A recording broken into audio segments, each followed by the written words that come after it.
વડોદરા શહેર કારેલીબાગ વિસ્તારમાં ગાંજાનો નશો કરેલી હાલતમાં રક્ષિત ચોરસિયાએ ઘેરો અકસ્માત સર્જ્યો હતો। વડસર રોડ પર પણ રક્ષિત કાંડ જેવી ઘટના બની રહી હતી।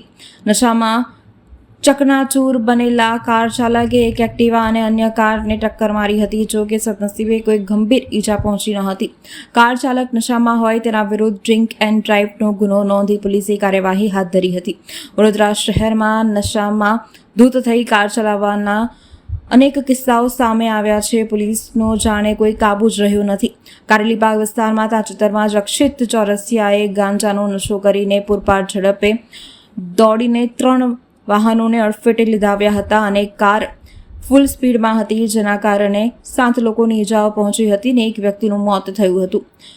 વધુ એક નશો કરેલી હાલતમાં ઓવર સ્પીડમાં કાર ચલાવીને વડસર બ્રિજ ઉપર 4 જેટલા વાહનોને અડફેટે લીધા હતા, જેમાં 3થી વધુ લોકોની ઈજાઓ પહોંચી હતી। ત્યારબાદ બ્રિજ ઉતર્યા બાદ કાર ચાલકને લોકોએ ઝડપી લીધો હતો। તેને મેથી પાક ચખાડી માંજલપુર પોલીસને સોંપવામાં આવ્યો હતો। સૂત્રોમાંથી જાણવા મળ્યું છે કે પોલીસે કાર ચાલક વિરુદ્ધ ડ્રિંક એન્ડ ડ્રાઈવનો ગુનો નોંધી કાર્યવાહી હાથ ધરી છે।